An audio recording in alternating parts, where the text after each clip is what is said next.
Buenas tardes. La semana pasada hemos visto en el laboratorio pruebas de una muestra. La teoría obviamente no difiere de la práctica. Entonces, el único objetivo de esto es puntualizar algunos conceptos que ya tú los has visto en la práctica. ¿Qué te va a comparar la prueba de una muestra? Si es una sola. Entonces, una muestra se compara versus un valor conocido o una media conocida. Este valor es ideal que sea un promedio, porque si no sería un valor muy particular, a lo que a ti nomás se te da, por así decir, la gana de conocerlo. Y también podría servir, y de hecho también sirve para eso. Pero entonces, una prueba estadística siempre compara. En este caso, está comparando todo un grupo, el promedio de todo un grupo, con una constante. Claro que intervienen más elementos, como por ejemplo los que aparecen en la fórmula matemática frente a ti. La prueba aplicada, en este caso es T, la T de student, que lo vimos como distribución, acuérdate, está dentro de distribuciones y es necesario que lo estudies para el examen. La T es igual a la media menos justamente este valor que tú vas a colocar, este valor que tú quieres comparar, que idealmente debería ser de otra investigación, para que sea más certera. No es lo mismo que tú digas, quiero comparar un coeficiente de 110, que normalmente lo he sacado, he investigado, lo he hallado, a que digas, creo que estaría bien 110. Entonces, sí, siempre es mejor que sea una media.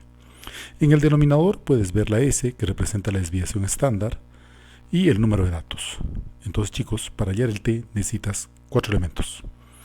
El promedio de la muestra, el número valor a contrastar, idealmente otro promedio, sobre la desviación estándar, sobre la raíz del número de datos. Ahora, esa es la formulita. Es necesario que sepas que esos son sus elementos. Cuando tú elaboras la prueba de una muestra, estás hablando de una hipótesis. La hipótesis nula, acuérdate que era que todo se quedaba igual, que no iba a haber ningún cambio. Y obviamente esto se va a repetir donde prácticamente todo el curso. La hipótesis nula, donde la media de la muestra no tiene diferencia significativa del valor de, y ahí le pones tú el valor. Ideal es aquí que cuando escribas la hipótesis le coloques la variable que estás estudiando. Por ejemplo, estás midiendo si el estrés de cierto grupo de personas difiere de un valor en específico. Entonces dirías, la media de estrés de la muestra D, aumentas el grupo de personas, no tiene diferencia significativa. Fíjate esa palabrita, diferencia significativa. Quiere decir que puede tener diferencia, pero no es significativa. No es muy grande, es pequeña. Del valor D y tú colocas el nuevo valor. Por eso H0 te he colocado que mu es igual al valor. Y H1 te lo he dejado en blanco porque podría ser mayor, podría ser menor o podría ser diferente. Pero siempre vamos a hablar solo de H0. El nivel de significancia, muy importante, recuerda que yo te indiqué ya anteriormente que lo máximo que íbamos a tomar iba a ser 0.05. Y se va a entender como la probabilidad de cometer un error tipo 1. Es decir, cuando la hipótesis nula es verdadera como igualdad, pero cometes el error. Revisa la partecita de errores tipo 1 y errores tipo 2. Está temas anteriores. Las características. Tiene que ser una variable de distribución continua. No puede ser palabras, no puede ser ordinal. Tiene que ser una distribución de números, cuantitativa. En cuanto a su distribución, de hecho tiene que ser la distribución normal. Acuérdate esa que venía despacito, chiquita, volvía a crecer y luego bajaba. Acuérdate el martillazo que hablaba en su exposición el presidente Vizcarra. Es justamente esa, la forma de campana. Campana de Gauss también lo puedes encontrar. Pero la distribución T es un poquito más plana que la distribución normal. Y además, esta distribución T, mientras más grande es el tamaño, más se comienza a elevar y más se parece a la normal. Acuérdate que la ventaja de la T era que nos permitía trabajar con grupos pequeños, a diferencia de la normal, que necesariamente tenía que tener grupos grandes. Ahora, cuando tú colocas esta partecita, el manual JASP te dice lo siguiente, y fíjate que no se diferencia del anterior. Escala continua, los datos deben ser independientes, bueno, en este caso no hay problema porque es solamente una muestra. Debe ser distribución normal, o sea, el prerequisito Shapiro-Wilk, el p-valor tiene que salirte mayor a 0.05 para decirte que es normal, aunque algunos autores indican que cuando las muestras son pequeñas tú podrías tomar el supuesto de normalidad y asumirlo algo así como por defecto o porque te conviene, porque de hecho la prueba TD-Student es más robusta que la prueba Wilcoxon con rangos asignados. Y la otra, fíjate el cuarto punto, no debe haber valores atípicos significativos. Esto lo vas a encontrar en el manual JASP en la página 28, si quieres ampliar el tema. Pero cuando te dice que no debe haber valores atípicos significativos, acuérdate de las ventajas de la media. Eso lo encuentras en la parte de repaso, que hice en las primeras diapositivas. Te recomiendo que las estudies para que tengas claro este tema. Aquí, otro autor nos da exactamente las mismas suposiciones. Con esto estoy diciendo de que al ser matemática una ciencia exacta, o al menos se intenta hacerlo, no encuentras gran diferencia de un autor a otro. Sigue siendo el mismo. Recuerda que ya hemos hecho los pasos en JASP. Era el segundo punto. Buscabas estaba escrito, y lo voy a decir en castellano, one sample t-test. Le hacías clic y era una muestra, prueba T. La interpretación siempre va a ser negar o afirmar la hipótesis nula, aunque lo tienes que decir de forma más coloquial.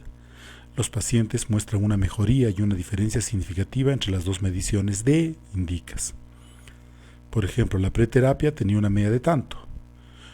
Luego de la terapia, la nueva media es tanto.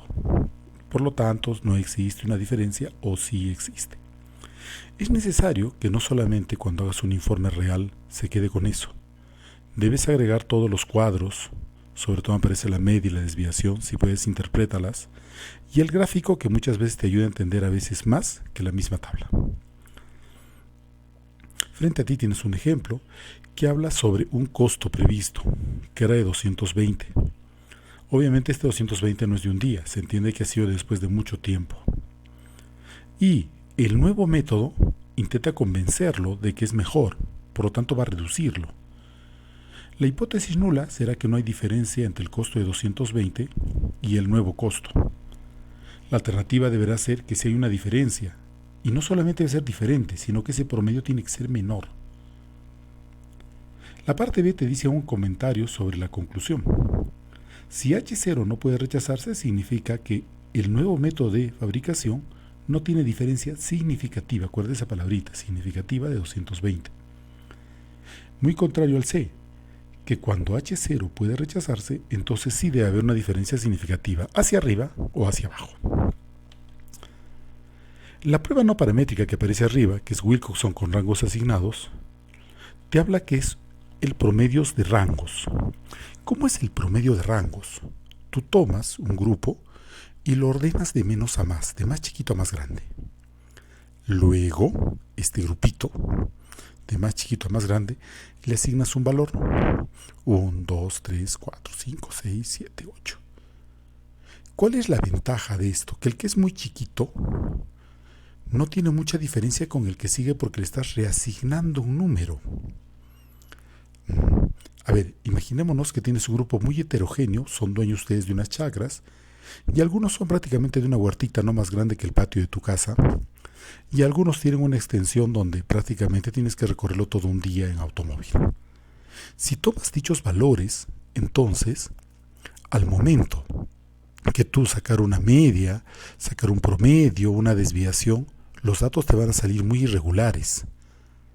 En cambio, cuando los colocas de menos a más y le asignas 1, 2, 3, 4, 5, el último es un número más, con una diferencia de 1 del anterior, o el muy pequeño igualito, de 1 pasa a 2, tomando solamente una diferencia con el siguiente.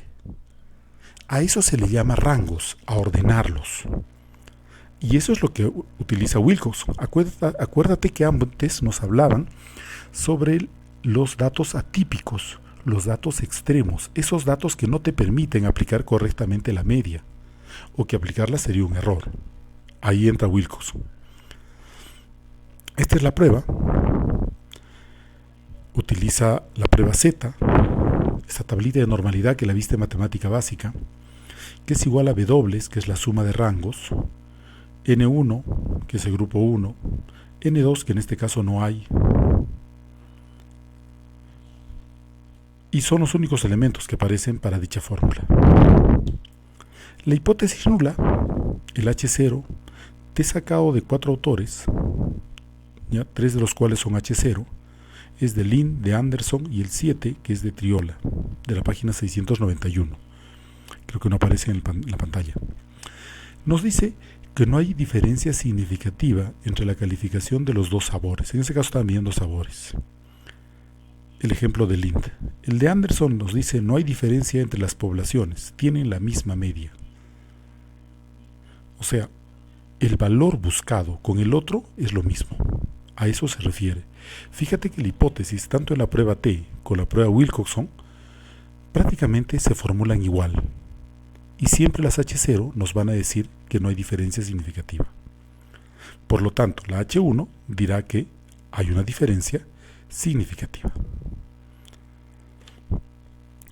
Las suposiciones, obviamente entendemos que si en la T había un montón como normalidad, variable continua, todas ellas, basta que no se hayan cumplido alguna de ellas para que estés en este grupo de Wilcox. Por si acaso, cuando un grupo tiene una variable ordinal, acuérdate, las ordinales que vimos eran palabras que se colocaban en orden, ¿ya? Cuando es ordinal, de frente aplicas Wilcox, porque no puedes hallar el promedio de dicha variable ordinal. Entonces, variable ordinal de frente acá.